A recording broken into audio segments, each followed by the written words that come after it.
Hi guys, I am your guy Vino. So welcome back to Vinos Corners. Today I'm not going to do any vlog or video, but I'm just going to collate all the nursing corners of my life. So basically I just want to thank every one of you who watched my videos and who's been subscribing to me and supporting me.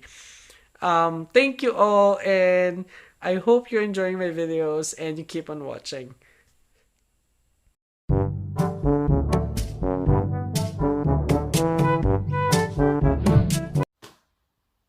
Hello, everyone.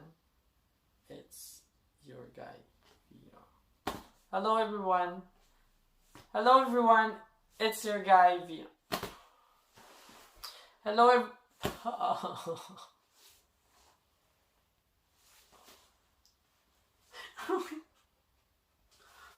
Few moments later. Hello, everyone. This is your guy, Vino. So today I'm going to do an introduction vlogs and my first ever video vlog. Yay! Hello, try lang. Hello.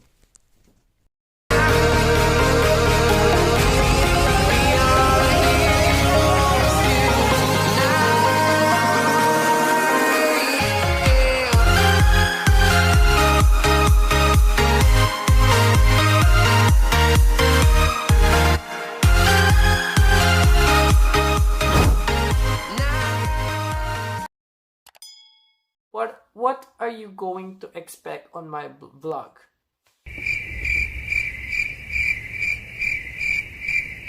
You're going to expect lifestyle, minimalism.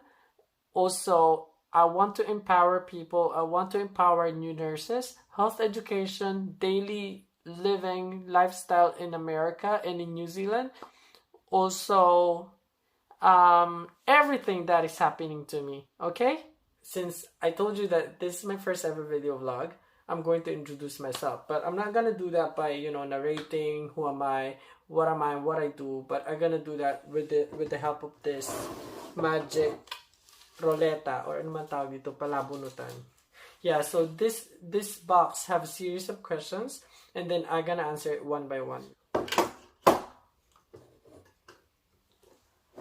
So first question. Before anything else, before I pick up the first question, I'm just gonna let you know that I'm just gonna answer 10 questions. And I put up on Facebook as well, I posted, ask me a question on my story, and then my friends on Facebook asked me a question, and then I'm gonna read it and read it and answer it. So first question.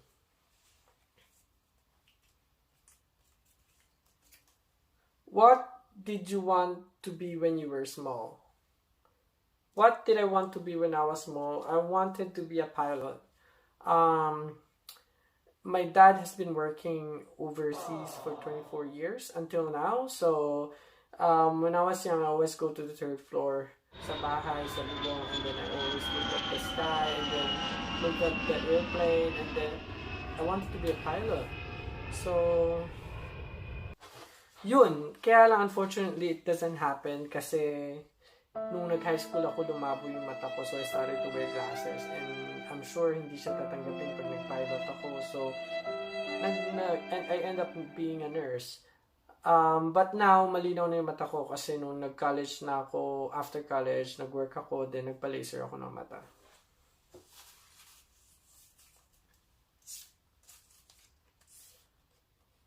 Ang haba. Which would you rather do? Wash dishes, mow the lawn, clean the bathroom, or vacuum the house? I'd rather sit in the sofa and watch Netflix. I don't want to do any of these.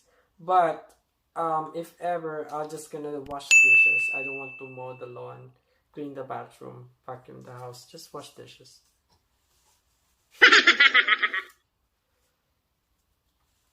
Who is your favorite author? My favorite author is Paulo Coelho, but my favorite book is this one. See Me as a Person. So it's written by Mary Collerouts and Michael Trout. So I use this book to connect with my patients because this book contains therapeutic relationship with your patients. So if you're a nurse out there and you wanted to have connections with your patients, read this book. This is really good.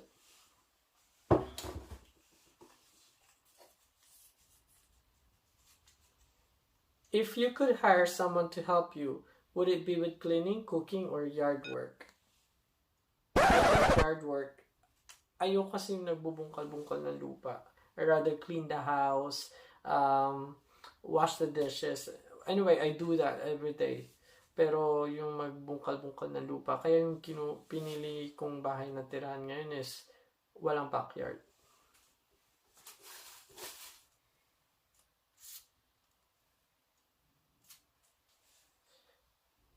Where would you like to travel? If I will be given a chance to travel, of course, I'll go back to the Philippines to see my family.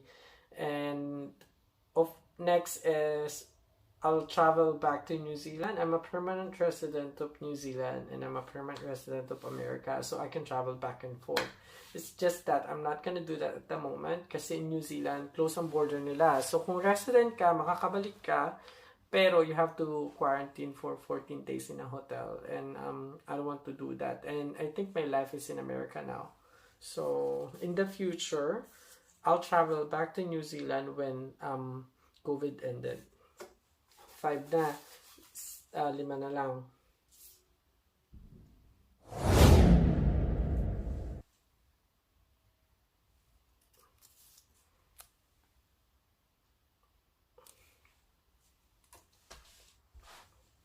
Guys, hindi ko alam kung sasagutin ko yan. Pero pag sinabi ko ba sa inyo, maniniwala kayo? O gusto nyo pakita ko na lang? O gusto nyo sukatin ko na lang? Saglit.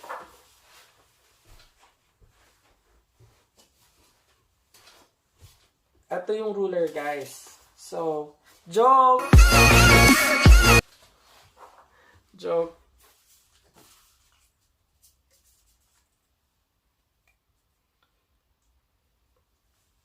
What is your biggest fear? What is my biggest fear? I think alam nyo guys, sa dami na nang nakilala kong demonyo, ngayon pa ba akong matatakot? Kidding. Joke lang. Biggest fear ko is yung mga bulati. Uod. Takot ako sa uod. Kaya kong hawakan yung ipis, wag lang uod. Hindi ko kaya. Ito na lang guys.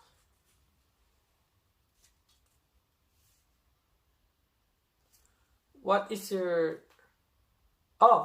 child's proudest accomplishment? Wala pa akong child. I don't have a child yet. So, yay!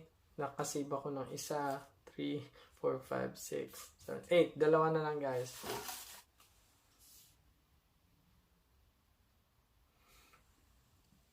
What would you sing in karaoke night?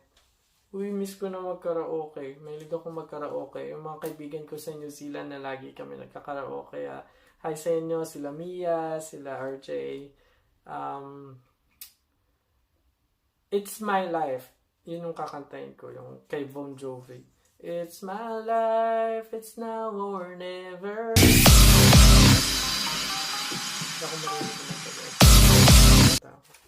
What's the last question?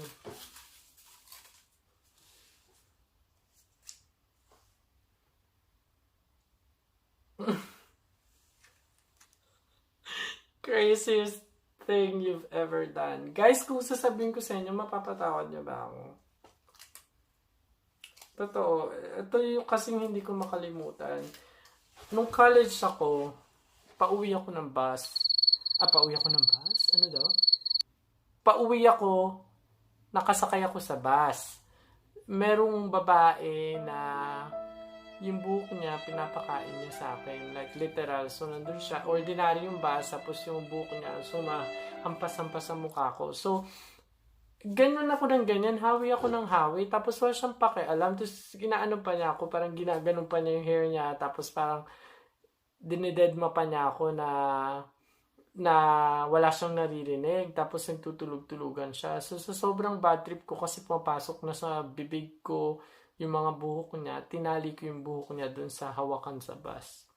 Hawakan dun sa upuan sa bus. tapos lumipat ako ng upuan. Yun yung nakakalimutan kasi nagising siya, nakatali yung buhok niya. So yun guys, peace out ate kung sino ka man, patawarin niyo ako, hindi na ako yung dati na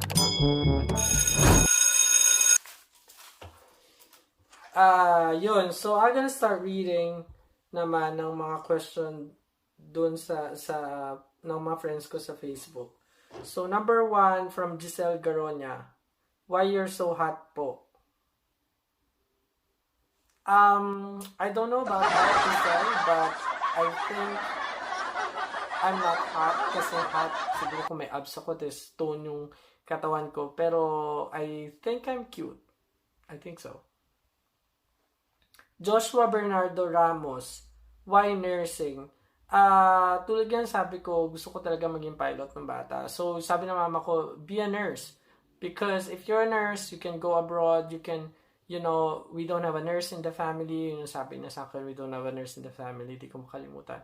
So, manggasan na ano ko na mag-nurse na lang. Nung una, labag sa loob ko, pero nag-nurse talaga ako. Pero alam nyo guys, I learned to love nursing. Sabi nga nila, if you love what you're doing, you'll never get bored. Parang if you love someone, you'll never get tired. Ay, yeah. So, yun. Mahal ko na yung nursing. This is a rewarding job. And I will never ever exchange my work, my current work, my job, and my profession to any other profession in the world. From JM Jella, 3 things that makes you happy, 3 lessons in discovering life's journey, 3 thoughts, advice you could share. So 3 things that makes me happy is number 1 is okay yung family ko, good health, good condition. Number 2 is money, and number 3 is nakukuha ko yung mga gusto ko or success. 3 lessons in discovering life's journey. Number 1, law of attraction. I do believe in law of attraction. What your mind conceives, your body can achieve. So always think positive, guys. Never give up. Always go back to why you started whatever you're doing. And also, number 2 is, after law of attraction, number 2 is never quit. Yan yung isang secret ko for life's journey. Always remember, struggle is temporary, but quitting is forever. So never quit, be positive, continue what you're doing. Last is 3 thoughts, advice you could share. Last is, no one is perfect, okay? But in nursing, there's no room for mistake. So, dapat pag nagkamali tayo sa ginagawa natin, hindi sa nursing ha, bawal magkamali sa nursing. Pero sa ibang bagay, always remember na hindi tayo perfect, but we have to learn our lesson. Otherwise, if we do it again, we're stupid. So, sabi niya, 3 thoughts or advice you could share. So, yun, nag-advise na rin ako, so nasagot ko na rin yan. From Tin Ruiz, pinsan ko to sa New Zealand. Hi sa Ruiz family, New Zealand, Uncle Robert, John.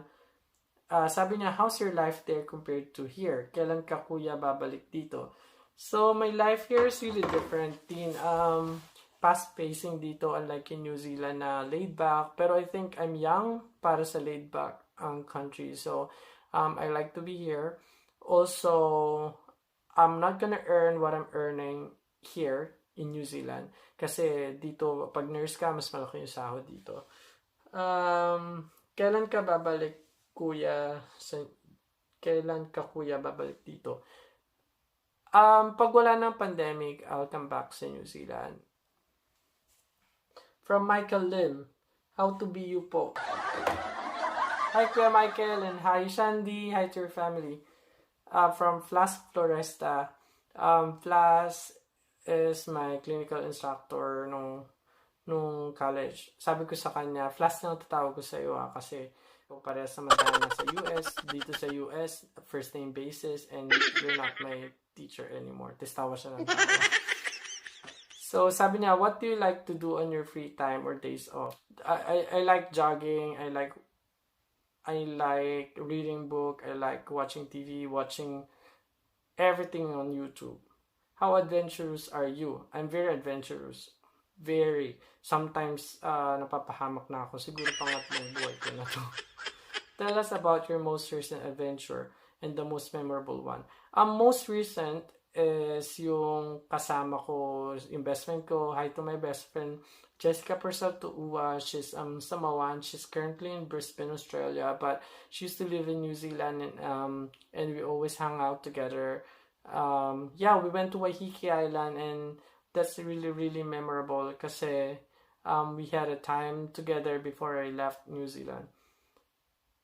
Yun. Isa pang most memorable ko is yung pumunta kami ng mga pinsan ko sa Hugasan Falls. And it's umulan, tapos na-flood, na-trap kami sa taas ng bundok, and bumaha hanggang dibdib. Natanggal yung salamin ko, so wala akong makita. Ganun. Sobrang nakakatakot, guys. So, dapat pag hike kayo, is check nyo yung weather. From Marie Joy Leon. OMG, you're so daring. How to be you. From Myla Robles. What is the most memorable childhood memories? I think tinatanong to ng pinsan ko kasi alam niya yung sagot.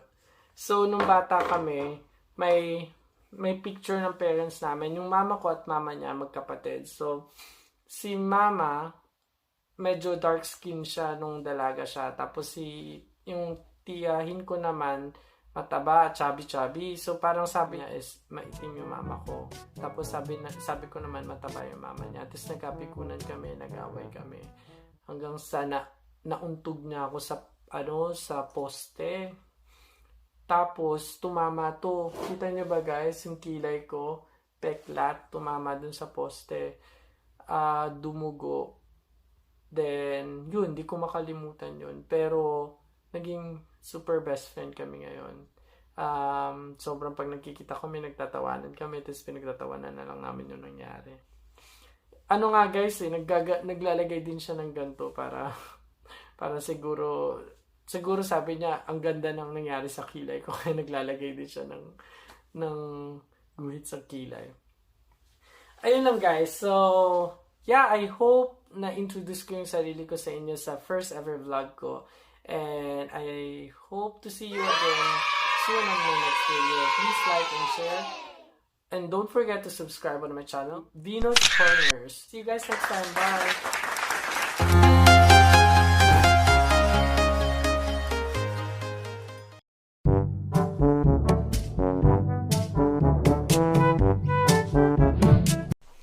Is it worth moving to the USA? I know everyone is asking me about that, and especially those my friends in New Zealand. By the way, I miss you all.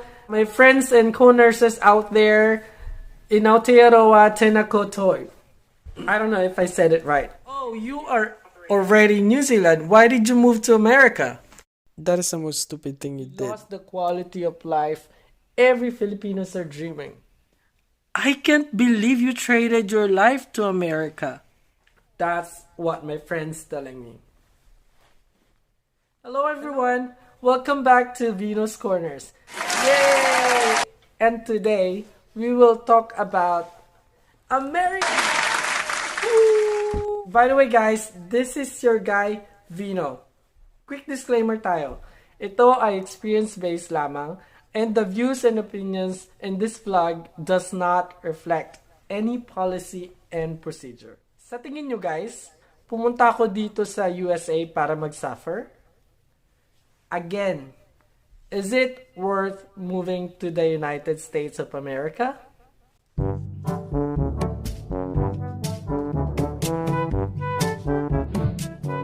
We have different reasons of moving to the United States.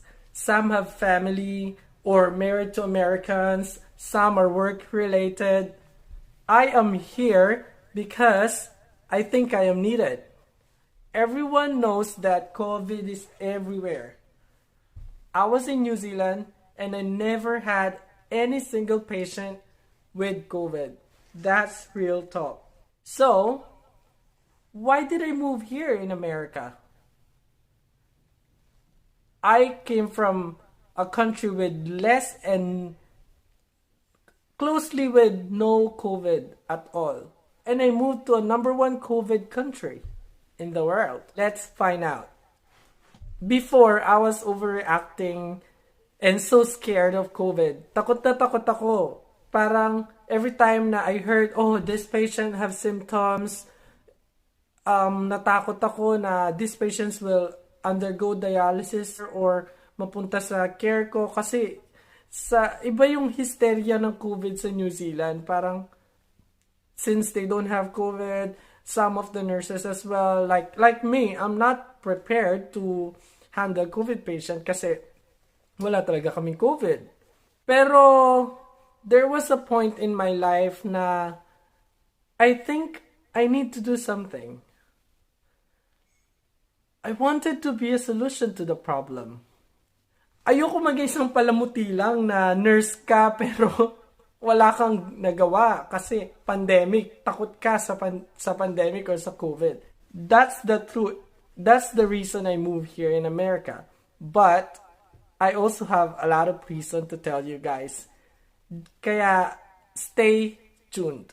Isa lang yon sa dahilan at ating alamin ang mga pros and consequences of moving to America. But for now, we'll start with the pros of moving to America. Why would someone come to USA and suffer? People in America are here because they wanted to be in America. And I will give you 5 reasons why. Before anything else, for those who hasn't subscribed yet to my channel, click the subscribe button right there. Sige guys, antayin ko kayo. Click nyo na, now na. Pindutin mo na. No. Now that you have subscribed to my channel, and for those who hasn't and who don't care, maybe we should start it, shall we? Intro paso!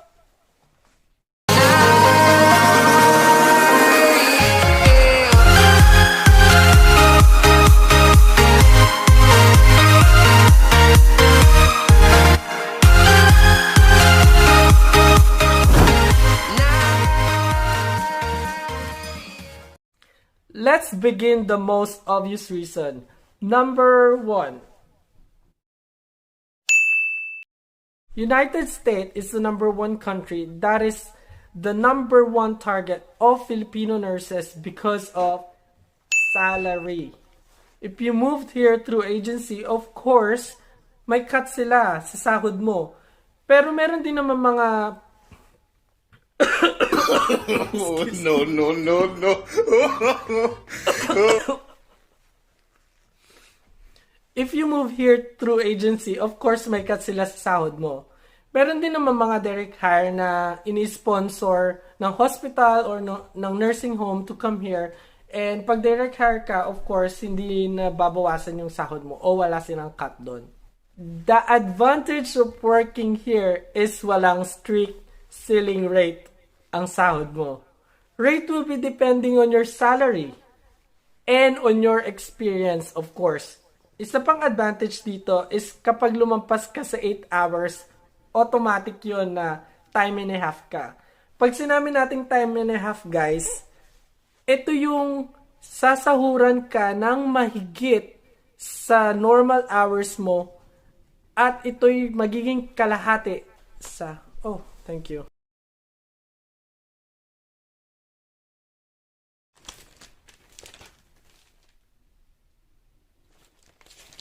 Guys, dumating na yung application ng kapatid ko to here. I hope mapasa niya yung NCLEX and I'll support her.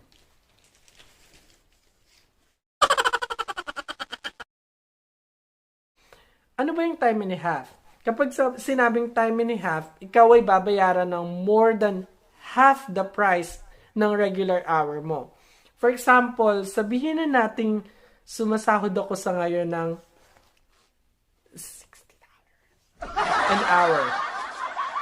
Guys, kunyari lang ha, sumasahod ako ng $6 an hour. So, pag sumobra ako ng 8 hours, ito ay magiging 90 per hour. At kapag naman sumobra ako ng 12 hours, ito ay magiging double pay. Guys, inuulit ko, kunyari lang. No. Guys, tandaan nyo, no need na ipaalam pa ang overtime nyo sa boss nyo or sa supervisor nyo kasi it is the law. Sabi nga nila, Jura lex sed lex. The law is harsh but that is the law. Well, problem na ng employer ko yun. No. Some nurses earns as much as $120 per hour. Depende sa area and of course, sa experience. Guys, hindi ako 120 per hour. Pero pag-uusapan natin yan in depth. Ang about sa salary sa next vlog ko. Let's go to number 2. Hindi mo nare-realize ng mga nurses dyan, ang Amerika ay easiest place to come as a nurse. You are a nurse. Tama narinig mo, guys. Kung isa kang nurse at gusto mo mabago ang buhay mo, like big time, come to America. Come to America. Philippine nurses will just need to take NCLEX. NCLEX is a nursing licensure exam to be a nurse here in America. Di nyo na kailangan mag-aral kasi Philippine nursing education is aligned and designed sa US curriculum. Tama po narinig nyo. Sinabi kong NCLEX lang iti-take nyo kasi po isang requirement dito ay IELTS. Pero graduate ka sa Pinas. Hindi naman sa nagyayabang ako pero IELTS overall band score is 6.5. And at least maka-reach ka lang ng 7 sa speaking mo. I think kayang-kaya mo yan. Kaya tiwala lang. Go to number 3. 50 states, guys, and federal district. And has sovereignty of over 14 territories. 5 of them, American Samoa, Guam, Northern Mariana Islands, Puerto Rico, and US Virgin Islands. Guys, by the way, ang original license ko ay NMI. So, license ako ng NCLEX sa Northern Mariana Islands. So, tama ang pagkakaintindi mo. Take NCLEX in any states and wherever you wanted to move, just endorse your license. O di mo madali lang? You can endorse it to highest paying state in America, or maybe you wanted to move to Vermont. Vermont is like New Zealand. I wanted to go back to a New Zealand vibe of state. I'll just move to Vermont and endorse my license. Easy peasy. In America, remember the 3 words. You have options. When I say option, it means you have opportunities. So guys, Filipino nurses are internationally qualified nurse. So, kung naniniwala ka sa iyong kakayahan, ituloy mo. Never give up. This is number 4. Follow me on Instagram. You will have the chance to see the world. I mean, the best in the world. By the way, guys, I migrated in New Zealand. I was born in the Philippines, moved to New Zealand. They are magnificent. Sobrang ganda talaga ng New Zealand. At hindi mapapantay ng ganda nito. People are welcoming, and as a resident of New Zealand, I will always come back to New Zealand because New Zealand have a space in my heart. In USA, it is big and diverse. Remember, guys, each state have its own beauty. You have more options. I've been to Seattle, Washington. I've been to New York, and I've been to Oregon. They are different. In Seattle, Washington, I feel like I'm in Canada. And in Oregon, I feel like I'm in New Zealand. It's really big. Another advantage of having a green card is you can just travel to Canada, Mexico, South Korea, and a lot more without needing of a visa. Can't wait for this pandemic to end. This is the last, guys. And you guys do not want to miss this out. Let's go to number 5. Work and life balance. Tama po narinig nyo, work and life balance. Why? The answers are because number 1, number 2, number 3, number 4, I have mentioned. You wouldn't have the chance to enjoy the world without money. You wouldn't have a good quality of life without money.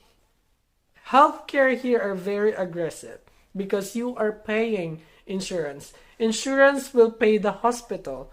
Insurance is cheap and can be deducted to your salary. This is based on my experience, guys. Most of the British Commonwealth countries, the healthcare system is free. But there are instances that you have to wait or, fall in a queue because it's not life-threatening. I experienced that. In America, as long as you have insurance, tara, hiwain na yan. Healthcare here is very good. Number 1 in the world. You will have a chance to enjoy life because if you are a nurse, you can afford. That's real talk. I hope, guys, my videos will inspire nurses and any other profession out there in a different way. I hope that I'm inspiring all of you. And those nurses who are feeling tired and wanted to give up because of this pandemic, I know this pandemic will end. And guys, remember, the vaccine is already out. I know this pandemic is taking toll to the nurses' mental health, but guys, I suggest just do the proper PPE or just follow the protocol of the hospital. Then I don't think there's gonna be a problem. I'm just lucky that I am here in America. They already started vaccinating regular citizens here, 65-year-old and up. And after vaccinating all the 65-year-old and up, I think they'll go to younger age. To every one of you, when things go wrong, as they sometimes will, just rest. It's okay if you must do, but do not quit. Again, this is your guy Vino. See you next time. Bye.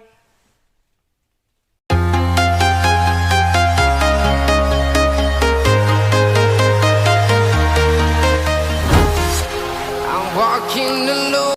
This is based on my experience, guys. Most of the British Commonwealth are healthy.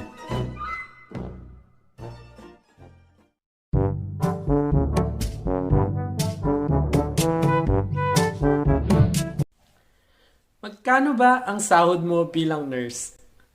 Sapat ba sa cost of living dito sa Amerika? Bakit ka pumunta sa Amerika? Ang gulo-gulo dyan. Hindi worth it ang sahod mo sa buhay mo. Totoo ba? Hoy, nurse sa USA. RN na talaga. Rich na. Yayamanin. Talaga ba? Hello everyone, this is your guy Vino and welcome back to Vinos Corners. Yay! Today, pag-uusapan natin ang top 5 paying states for nurses. Dahil intrigero ka at intrigera ka, just keep watching. Sa mga nagbabalak mag-Amerika, mag-aral kayong mabuti. Hindi biro. NCLEX na yan. NCLEX means National Council Licensure Examination. Ito yung tinitake ng mga graduates sa ibang bansa o hindi graduate sa Amerika para makapaglisensya dito sa Amerika. Yon ang pinasa ko. Pero huwag kayong matakot kasi kung kaya ko, kaya nyo rin. What state you should target working? What are the pros and consequences of working on that state? Disclaimer lang guys, itong salary na to ay based sa personal experiences ng mga taong di umano ay sumasahod ng ganong kalaki. The views and opinions expressed by me does not necessarily reflect the policy or any agency in the USA. So guys, without further ado, let's start it. Shall we? Intro, pasok!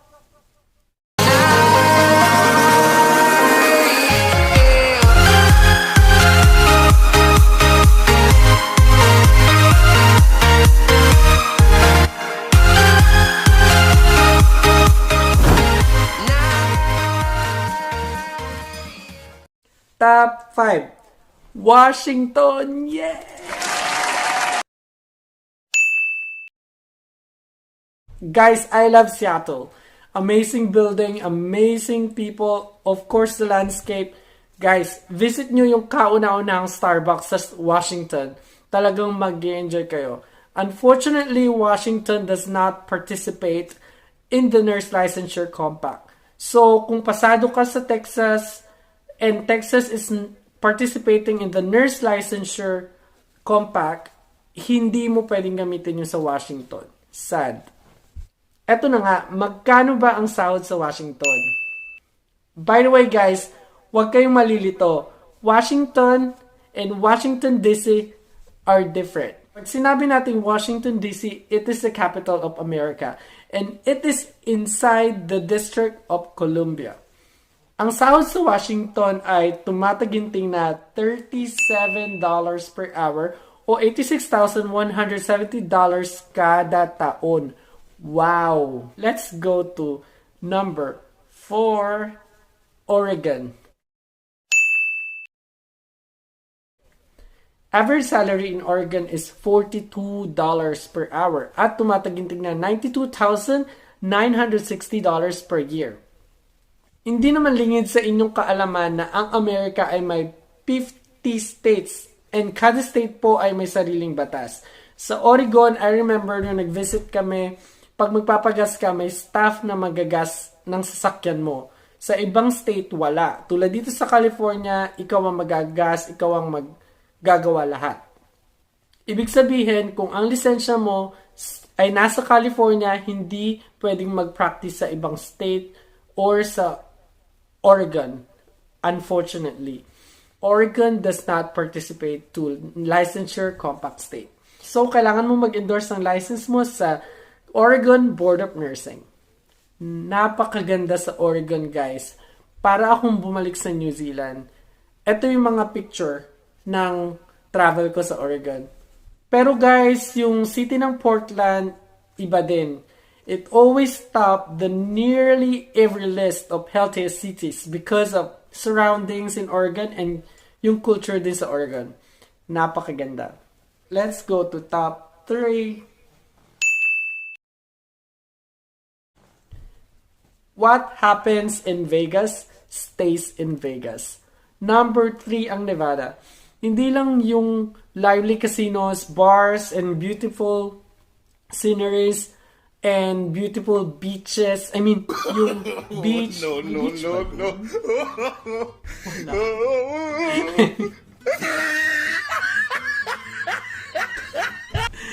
Hindi lang yung lively casinos, bars, and beautiful sceneries ang nasa Nevada. Pati na rin yung bulsa ng mga nurse sa Nevada. Talaga naman nurse. After shift, pindot dito, pindot doon. No. Pero kidding aside, Nevada salary is $40.36 per hour. And it is $88,380 per year. Wow na wow. Yun nga lang, hindi ko masyadong type ang weather sa Nevada kasi gusto ko yung medyo malamig or yung parang medyo temperate, hindi yung humid. Ayoko ng ganung weather.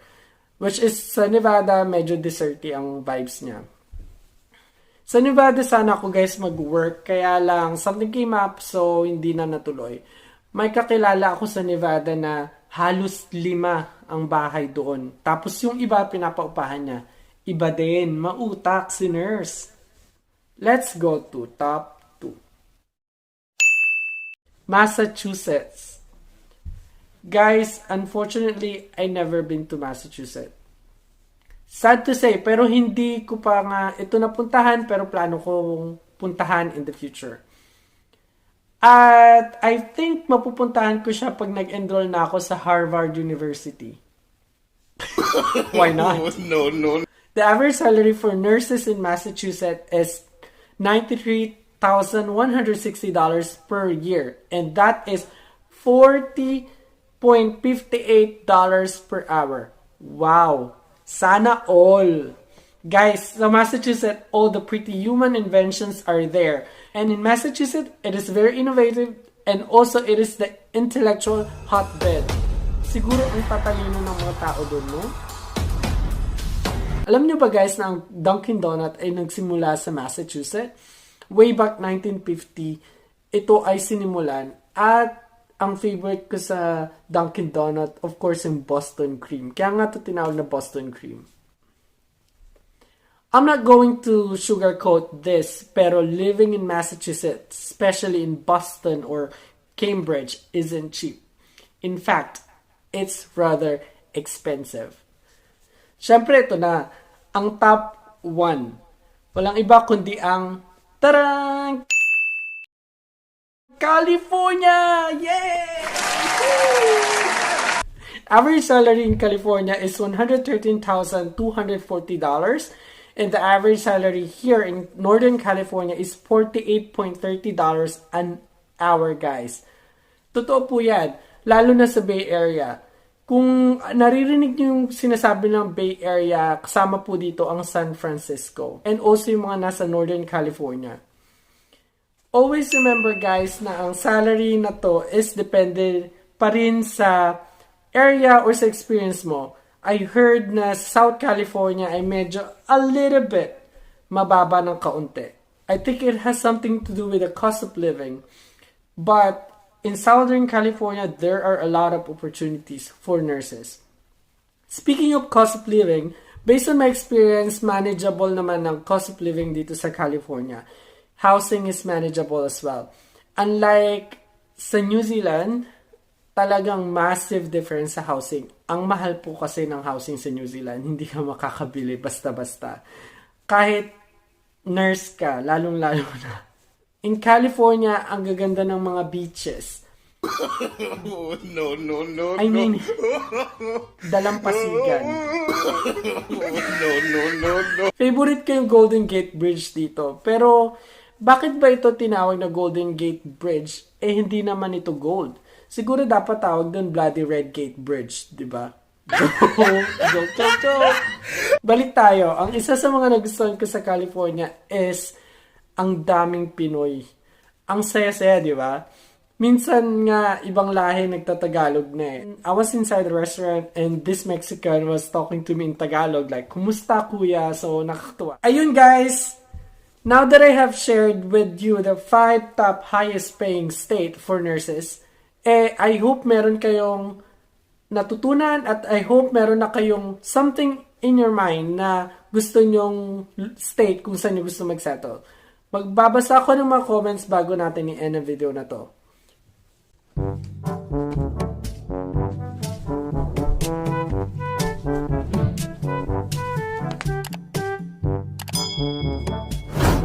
So guys, magbabasa tayo ng mga comments sa last upload ko na Living the American Dream.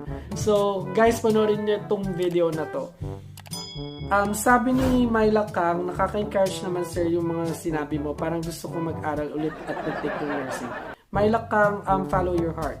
Kung gusto mag-aral ng nursing, I suggest ituloy mo. Kasi ang nursing, ito yung work na you will never end up jobless, and also it's really rewarding kasi you can help other people. Sabi naman ni Angela Poliliboon, very encouraging lalo na sa fellow nurses natin who wants to come here in the USA. This is so true and I agree with Nurse Vina. Thank you, Angela. Sabi naman ni Paeng Montemayor, doesn't matter where you work, importante masaya ka. I decided to go to Australia working as a nurse. I work 3 days a week only and I'm able to afford my mortgage bills, etc. So, totoo naman yan, Paeng. Sabi nga nila, follow your heart, follow kung ano nagpapasaya sa'yo. Wherever you are, kung nasan ka man nagpa-practice, parehas lang yan. Importante, masaya ka. Sabi naman ni Wendell Joy Basay, counted by experience natin sa Pinas pagdating dyan. Ano po area and ilang years kayo as nurse para makapagpapalit 16 na rate? Okay. Kay Wendell Joy Basay, totoo po na depende po ito sa experience mo. So, kung ang experience mo is clinic nurse, medyo mababa siya, or geria, medyo mababa, pero depende yun kung anong work mo sa geria. Kung ikaw ay director of nursing doon, syempre malaki sahod mo doon. Kung nasa hospital ka naman, depende rin kung anong area mo sa hospital. And laging tandaan na minsan mag-earn ka pa ng more than 60, especially kung travel nurse ka, kasi yung travel nurse, they are being paid more kesa dun sa regular staff nurse. Sabi naman ni Micah Angela Ferraren, nice vlog friend. My sister took the NCLEX a few years back and is hoping that she will be able to go to US this year. Congratulations to your sister, and of course, she will be able to come here in the USA kasi sobrang merong nursing crisis dito. May shortage ng nurses dito sa Amerika. So, I hope you'll follow your sister as well. Sabi naman ni Sexy Castilla Girl, salamat po sa advice. Sana maging nurse din ang anak ko balang araw. Yes, sana nga po. I-support nyo po yung gusto ng anak nyo. And bukod sa kung magiging nurse siya, makakatulong siya sa bansa natin dahil kulang na tayo ng nurse sa Pilipinas, and makakatulong na siya sa pamilya. Kasi, syempre, maganda yung merong nurse sa pamilya na nakakaalam ng about sa health. So, ma-advisean ka rin sa health mo. So, ayun guys, napakaraming comments, pero hindi ko na kaya basahin kasi masyadong mahaba na yung video natin. So guys, I'll see you on my next vlog. Don't forget to like, comment, and subscribe to my channel. See you next time. Bye! Let's go to 3. Alam niyo ba guys na ang Dunkin' Donut ay nagsimula? At I think it's a novel proposal. Sorry.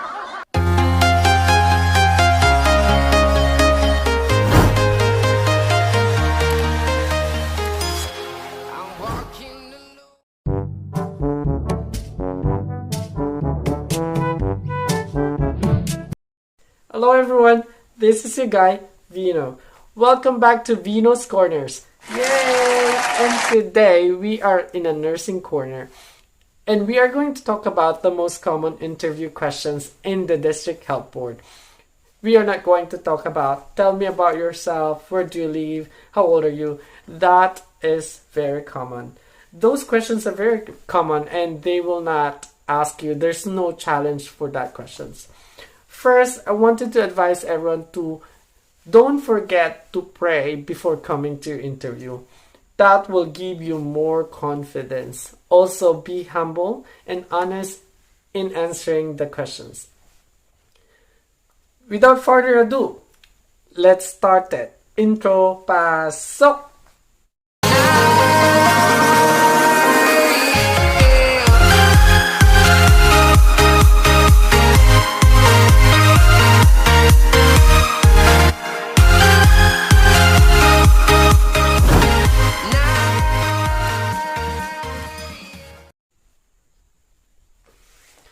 Government hospitals in the USA and in New Zealand are focusing on behavioral based and something that happened to you in the past or something you experienced during your nursing career. Or if you don't have any, something that happened to you during your nursing school years. These kinds of questions are questions that will really put you on the spot.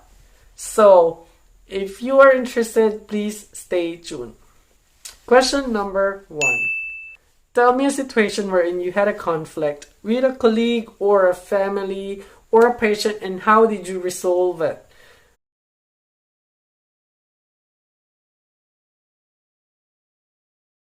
The first thing when it comes to conflict is not to take it personally. Answer this question using experience that you had during your nursing career or during your college years. Always put into your example your intention to understand the person and to respect them. Remember to include that you don't focus on the person's personality or behavior, but you focused on the solution to resolve the problem. What did you do to make it right? Listening to your colleague is the key. When you listen to your colleague, they will realize and give a time to listen to you as well until both of you come up with a solution. As I mentioned earlier, it should be a situation or something that happened to you in the past.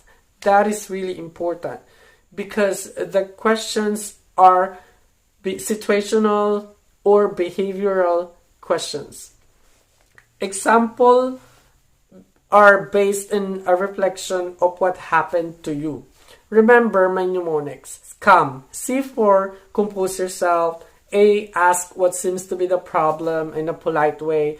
L, listen to your colleague. Listening is the key to solve issues. M, move on. When I say move on, moving on not by turning your back or brushing it off, but finding a solution to be able to move on. And once move on, guys, forget. Parang pag-ibig lang yan, move on din pag may time. To those who haven't subscribed yet to my channel, please click the subscribe button. There. There. Click that subscribe button to be updated on my latest videos. Okay? Let's go to question number 2. How do you manage stress at work?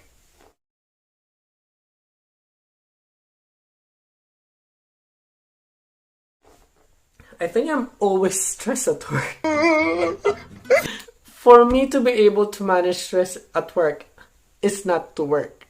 Oh, no. What I'm trying to say is stress in nursing is inevitable. It's everywhere. Whatever job you're doing, it still can be stressful. It will just depend on you. Always remember, guys, that stress in nursing is inevitable. Wherever you are, even in Australia, New York, Canada, Michigan, Chicago, United Kingdom, New Zealand, Mars, Saudi Arabia, or everywhere, it's the same level of stress. Hand washing steps never change, and managing stress at workplace plays a vital role in your nursing career, and of course the key to your survival. This question is one of the most common questions in the District Health Board questions. The reason they ask you this question is the role you're applying for involve ability to work under pressure and your attitude towards stress and pressure. Do not answer this question, I handle it well and I don't mind working under pressure. That's rubbish. They will not buy that. Talk about how you understand stress and pressure is a part of your role as a nurse. Acknowledge and relish the opportunity to show them your skills. If you were asked on how you manage stress at work, give examples. One example is how you organize your time, like making an organizer. What you have to do in the morning, 8 o'clock in the morning. Do you have to give medications? Do you have to do the vital signs or observations? Things like that. 8 o'clock, 9 o'clock, 10 o'clock. Just make an organizer. And so on and so forth. If you were asked what you do on your days off to relax and de-stress, one of the example is I actually handle stress in a couple of ways, like exercising on my days off, going to church, reading books, things like that. Just be honest and be humble. Try not to fabricate stories, because if it's not realistic, it's just gonna make you feel uncomfortable and gonna make yourself a little bit harder to answer the questions. Question number 3. What are the rights of the patients, and give examples on how you handle or applied it.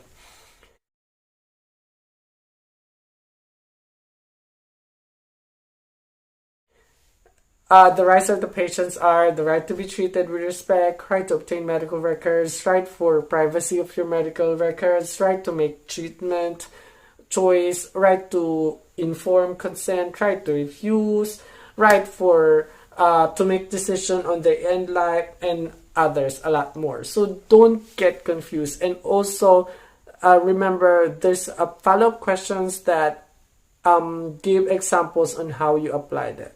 So for example, right to refuse the treatment. So give an example that happened to you in the past. Of course, it's so common that it happened to you in the past.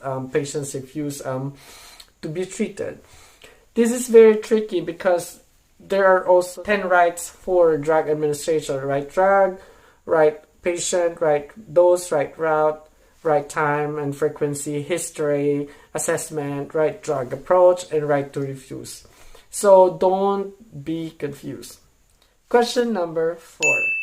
Can you give a situation wherein you have been successful because of your teamwork?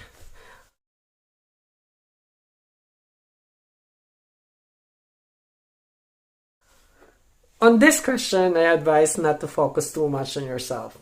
Focus on the example and how the group worked together as a whole. Is there an incident that you were buddied with another nurse and you guys work together and overcome obstacle for both of you to be able to accomplish or achieve the success? So narrate it. Give an example that express confidence and positivity. You want to convey that you do work well with your colleague or with others and that you enjoy it. For example, in my last position, I was a part of the hand washing audit team. We all worked together to improve our hand washing technique, and I have to observe and mark the other nurses discreetly, things like that. Just narrate. Tell them your experience and make sure you answer it in a behavioral base by giving examples. Question number 5. Give a situation wherein you maintain your professional boundaries with patients or residents.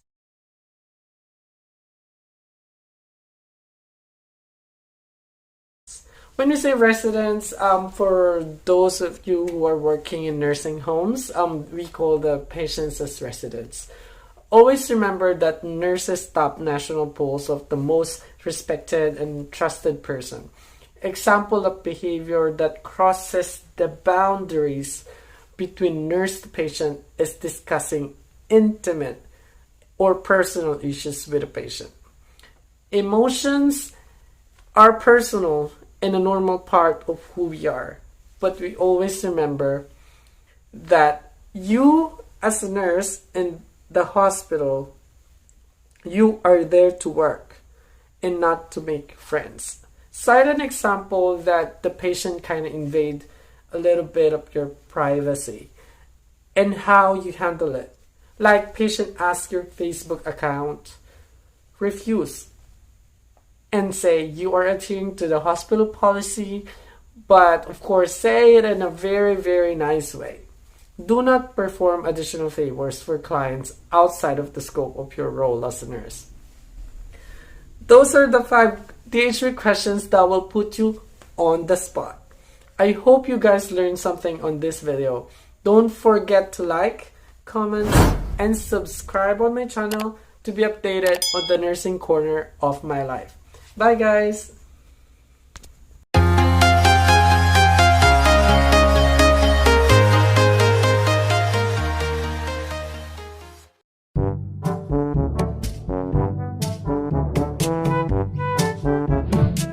Hello everyone, this is your guy, Vino.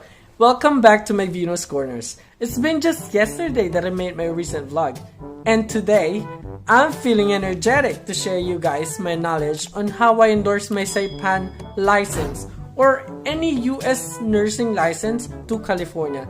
Easy peasy. Before anything else, let me introduce myself. My name is Vino and this is Vinos Corners. Yay! I will be showcasing different corners of my life, and today we are in my nursing corner. Yes! This is what everyone's waiting for. I will be sharing you tips on not to commit mistakes on endorsing your US nursing license to California. Without further ado, let's get started, shall we?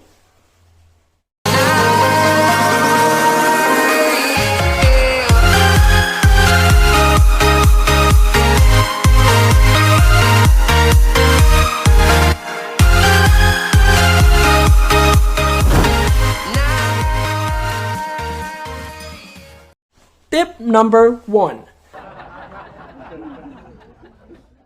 This tip is the most important. Read fully the instruction on each page and follow them carefully. Once you don't read it carefully, you wouldn't be able to go back and edit it. That's real talk. I'm going to flash an example, so let's get it on. Here are the samples of the questions that you'll encounter in applying for endorsement in nursing license in California. So one of the questions there is, do you have a U.S. Social Security number or individual tax identification number? Make sure you answer if you have it, answer it with yes, and if you don't have, answer with no. If you press no by accident and then you keep on pressing next, or you proceed with your application without checking these questions, you will not be able to go back. There is also a question there that, have you ever been issued a nursing license in California? Answer it yes or no. Do you have a recent 2x2 passport type photograph ready to be attached to this online application? You will need to upload the photo as part of the online application. Make sure, guys, that you're ready with your photo and it's ready to be attached. Just answer it if it's yes or answer if no. Isn't it tip number 1 is basic but very important? I can see you all nodding. Haha. Let's go to tip number 2. Tip number 2, submit payment the same day you applied your nursing endorsement. No, Vino, I wanted to save it and pay tomorrow. I'm broke and no money. Jeez, stop it. Make sure when you say broke to me, it doesn't mean you have zero on your pocket. Please tell me you have responsibilities to handle first before spending money on dumb stuff. That way, maybe I will try to understand. The reason I am nagging about you being broke and can't afford the $750 same day you apply for Breeze applications submitted without payment will not be processed. Common sense! It will not be processed without any payment. After submitting, you will see a receipt with a receipt number at the bottom. Let me show you how it looks like. Is log into your account and go to additional activities. You'll see 3 options there: payment receipt, add authorized representative, and license notification subscription. Click the payment receipt. And then once you click it, you'll go into the trace number, payment date, status, and click view. Then that's the time you'll download the file. Download your receipt. And once you downloaded it, you'll see your receipt with your name, transaction, application number, complaint number, license type, license number, payment section. There's a note there, please print and save this form. So make sure, guys, to save the form and print it. That's really important for your future reference. Tip number 3. What if you forgot to attach any required documentation to the application? Don't worry, you can still submit it. Additional documents can be submitted through your Breeze account. Log on to your Breeze account, submit additional document located at the Quick Start under the Activities section. Vino, it's hard to figure out and imagine things that you're talking about. Okay, guys. Let me show you. Here it is, guys. So for you to submit additional document, go to the Manage Your License Information section, and then you'll see the Choose Application bar. Click on that bar, and then you'll see the different option. Click on Submit. Once you click on Submit Additional Documents, you see Select option. Please press Select. Click on Submit Additional Document. You go to the Introduction page. Click Next. Then after clicking Next, you'll just see the page with Information Privacy Act. That's just, basic information about Board of Nursing. Just agree. And then submit additional document. There's a question there. Are you adding additional document to an open application? Click Yes. then click next. After clicking next, you'll see your name and personal details. Scroll down and click next. Then you'll see address detail summary. Scroll down, then click next. Once you click next, you'll go to the attachment section. Choose file, then attach the file that you want to upload. Put the name of the file on the notes section, then click attach. After attaching, click next and submit. Now you understand the 3 tips on how to submit or endorse your nursing license to California. I'm going to go on and continue for tip number 4. A form was required by your analyst. There is a section there that says identity number. Where on earth can you find that? It's pretty easy. Go to your Breeze account and follow my instructions. But first, for those who hasn't subscribed yet to my channel, please hit the subscribe button below and of course hit the notification bell beside it to keep you updated on my latest videos regarding nursing and other corners of my life. Okay? Okay. You subscribed already. I got it. Great. Let me show you now how to do it. To be able to get your identity number, click Update Profile at the top corner. Scroll down and add license. Then there's 2 questions inside that page. DCA board. Choose Board of Nursing. Then for the license, choose Registered Nurse.